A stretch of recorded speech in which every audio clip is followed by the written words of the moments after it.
പറയാൻ പോകുന്നത് കാക്കയുടെയും കുറുക്കന്റെയും കഥയാണ്.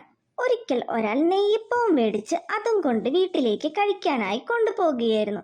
അയാൾക്ക് അതിയായ വിശപ്പുണ്ടായിരുന്നു. അയാൾ വീട്ടിലേക്ക് വേഗം നടന്നു. അതേസമയം ഒരു കാക്കയാണെങ്കിലോ ആ വഴി പറന്നു വന്ന് അയാൾ കൊണ്ടുപോയിരുന്ന നെയ്യപ്പം കുത്തിയെടുത്ത് അവിടെ നിന്നും പറന്നുപോയി. അയാൾക്ക് സങ്കടം സഹിക്കാനായില്ല. അയാൾ കുറേ നേരം കരഞ്ഞു. അയാൾക്കിനി കഴിക്കാൻ ഭക്ഷണമില്ലല്ലോ എന്ന് ആലോചിച്ച് കരഞ്ഞുകൊണ്ടേയിരുന്നു. അങ്ങനെ ആ കാക്കയാണെങ്കിലോ നെയ്യപ്പവും എടുത്ത് ഒരു പുഴക്കരയിലുള്ള മരത്തിന്റെ കൊമ്പിൽ വന്നിരുന്നു. ഈ നെയ്യപ്പം ആസ്വദിച്ച് കഴിക്കണമെന്ന് കാക്ക ആ സമയം കരുതി. കാക്ക ചിന്തിച്ചു, ഇവിടെ ഇരുന്ന് കഴിച്ചാൽ മറ്റാരും കാണുകയില്ല എന്നും പറഞ്ഞ് നെയ്യപ്പം കഴിക്കാനായി തുടങ്ങുന്ന സമയത്താണ് അതുവഴി ഒരു കുറുക്കൻ വന്നത്. കാക്കയുടെ കയ്യിലെ നെയ്യപ്പം കണ്ടതും കുറുക്കന്റെ വായിൽ വെള്ളമൂറി. കുറുക്കൻ ആ സമയം ചിന്തിച്ചു, എന്തൊരു വലിയ നെയ്യപ്പമാണിത്. നെയ്യപ്പത്തിന്റെ നല്ല മണവും വരുന്നുണ്ട്. എങ്ങനെയെങ്കിലും ആ കാക്കയുടെ കയ്യിൽ നിന്നും അത് തട്ടിയെടുക്കണം. കുറുക്കൻ ചിന്തിച്ചു, എന്താ ഒരു വഴി. ആ സമയം കുറുക്കന് ഒരു ബുദ്ധി തോന്നി. കുറുക്കൻ കാക്കയോട് പറഞ്ഞു, ഹലോ കാക്ക തമ്പുരാട്ടി, നീ എത്ര സുന്ദരിയാണ്.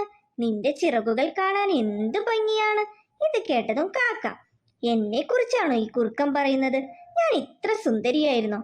ആ സമയം വീണ്ടും കുറുക്കൻ പറഞ്ഞു, കാട്ടിലുള്ള എല്ലാവരും നീ നന്നായി പാടുമെന്നാണ് പറയുന്നത്. നിന്റെ മനോഹരമായ ശബ്ദത്തെക്കുറിച്ച് വർണ്ണിക്കാത്തവരില്ല. ഇത് കേട്ടതും വെട്ടിയായ കാക്കയാണെങ്കിലോ അതെല്ലാം വിശ്വസിച്ച് മരച്ചില്ലയിൽ ഞെളിഞ്ഞങ്ങനെ ഇരുന്നു. കുറുക്കൻ ആ സമയം ചിന്തിച്ചു, ബുദ്ധി ഏറ്റെന്നാ തോന്നുന്നത്. ഈ കാക്കയുടെ ഇരിപ്പ് കണ്ടിട്ട് വെട്ടിയായ ഈ കാക്ക എല്ലാം വിശ്വസിച്ചെന്നാ തോന്നുന്നത്. കുറുക്കൻ വീണ്ടും പറഞ്ഞു, സുന്ദരിയായ എന്റെ കാക്കത്തമ്പുരാട്ടി, നിന്റെ പാട്ട് കേൾക്കാൻ എനിക്ക് കൊതിയായി. ഇത് കേട്ട കാക്ക ചിന്തിച്ചു, എന്റെ പാട്ടിനെ കുറിച്ച് തന്നെയാണോ ഈ കുറുക്കൻ പറയുന്നത്? എന്റെ പാട്ടിന് ഇത്ര ആരാധകരുണ്ടായിരുന്നോ? കാക്ക അതെല്ലാം വിശ്വസിച്ചു. കുറുക്കൻ വീണ്ടും കാക്കയോട് പറഞ്ഞു, കാക്കത്തമ്പുരാട്ടി, ഒന്ന് പാടുന്നേ. ആ മധുരമായ സ്വരം ഞാൻ കൂടി ഒന്ന് കേട്ടോട്ടെ.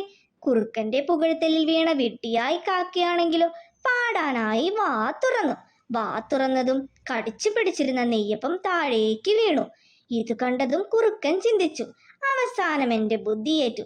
കുറുക്കന് കൊതി സഹിക്കാനായില്ല.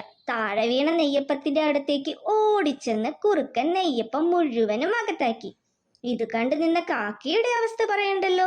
കാക്കയ്ക്ക് അപ്പോഴാണ് തന്റെ അബദ്ധം മനസ്സിലായത്.